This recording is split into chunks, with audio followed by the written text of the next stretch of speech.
A passagem muito apertada obrigou os legionários a inclinar os troncos dos condenados, de modo a poderem atravessar o recinto exterior do quartel-general. A partir dali, as coisas podiam complicar-se e os soldados cerraram fileiras, guardando uma distância mínima entre si e os condenados. Longino fez um sinal ao lugar-tenente e este pôs-se à frente da comitiva, arvorando com ambas as mãos o pilum, onde tinham sido presas as 3 tabuletas com os nomes e os crimes dos que eram levados ao patíbulo.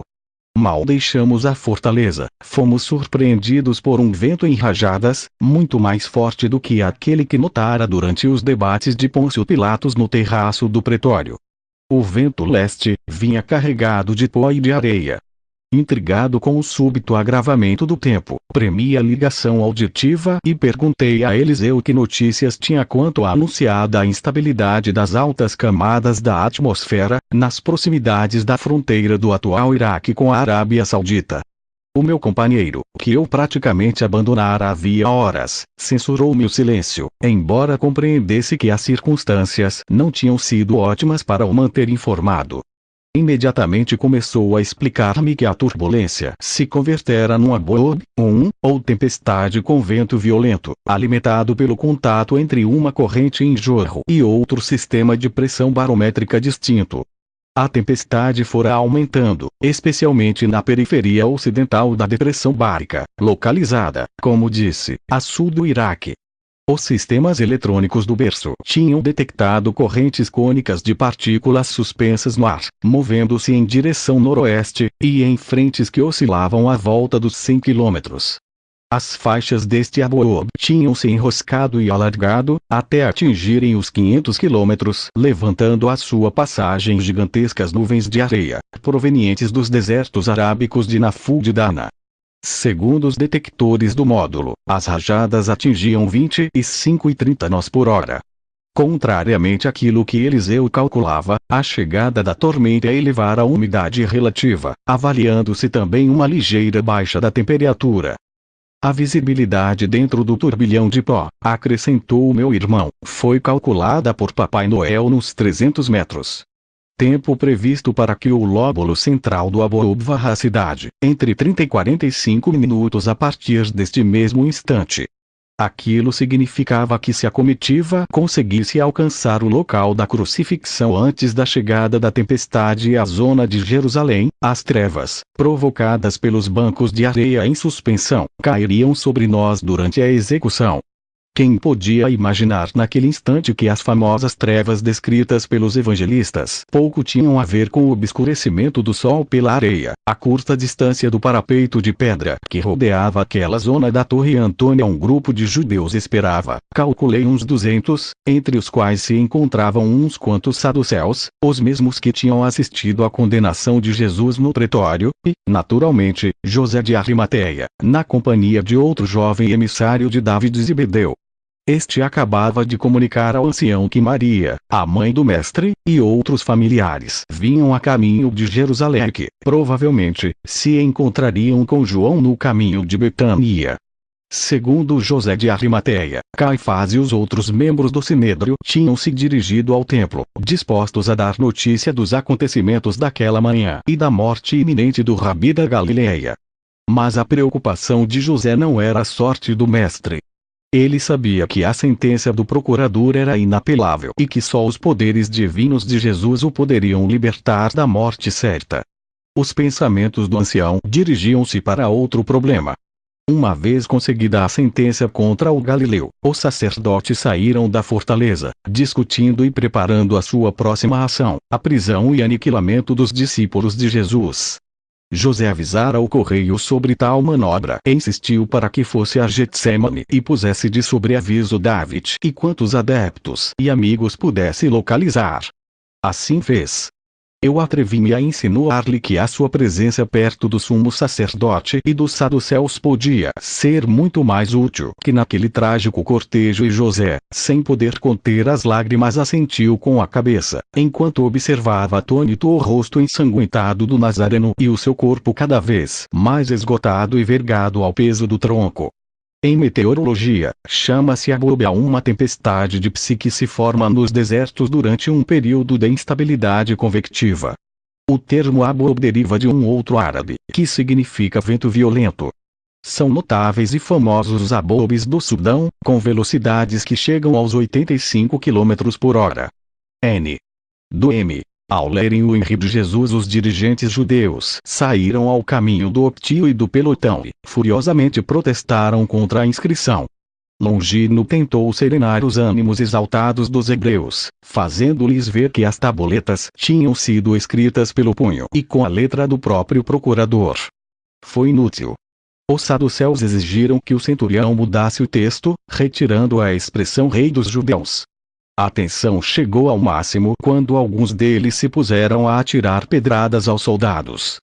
Vários legionários avançaram, defendendo Longino e Optio com os escudos. Sem perder a calma, o centurião afastou o soldado que o protegia e, erguendo a voz, ordenou ao grupo que dispersasse. Depois, apontando a terceira tabuleta, a correspondente a Jesus Nazareno, lembrou aos homens do Sinédrio que, se desejavam alterar a inscrição, voltassem a Antônia e discutissem o assunto com Pilatos.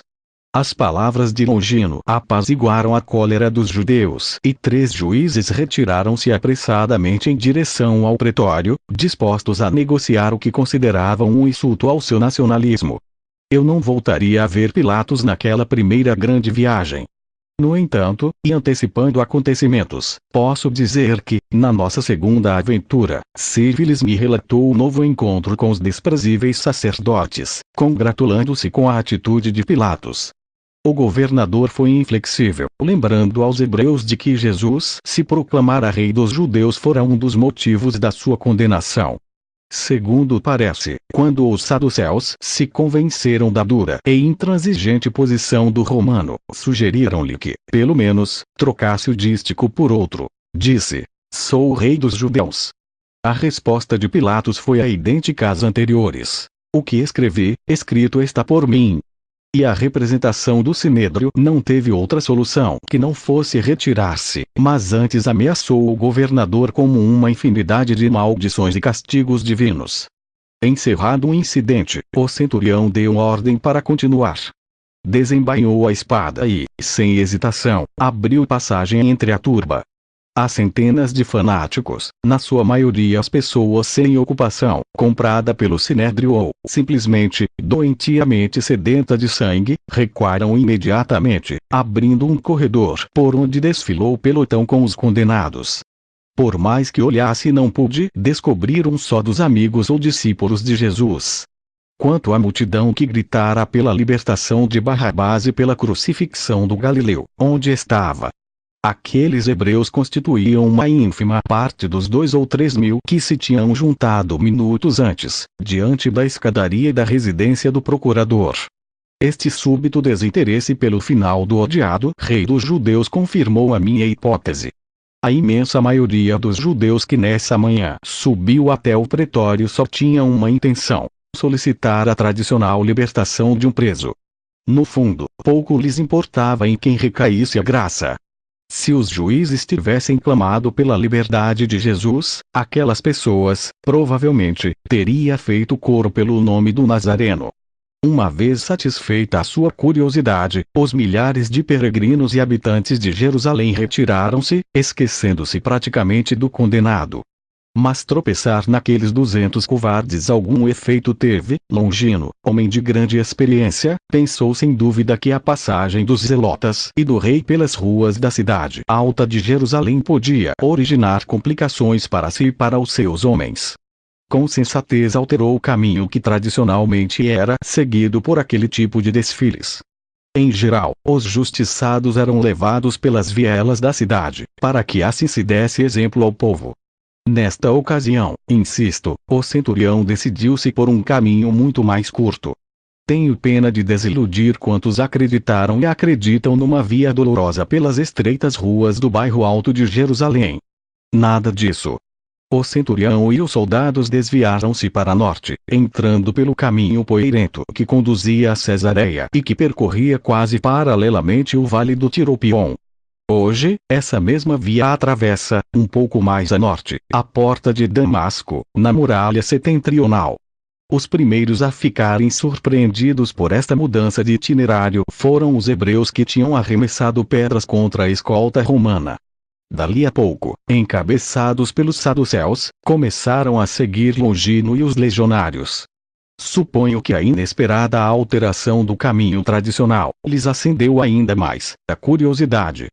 De acordo com os meus cálculos, Jesus caminhara 100 metros desde o pátio da Torre Antônia, quando o centurião, de repente, abandonou a calçada, virando à esquerda, iniciando a descida pela quebrada do Tiropeu, em direção a uma das esquinas da muralha norte da cidade.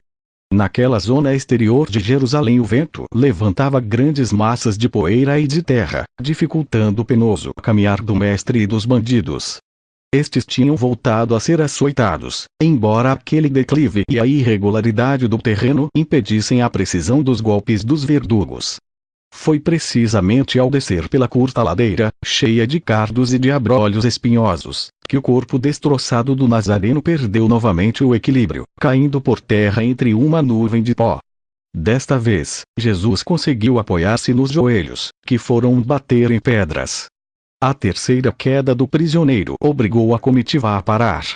2 dos verdugos recuaram e, às chicotadas, tentaram obrigar o mestre a levantar-se. De boca aberta, resfolegando e a meio de uma nova elevação do ritmo cardíaco, o gigante, que tinha ficado de joelhos, conseguiu por fim firmar-se na perna direita.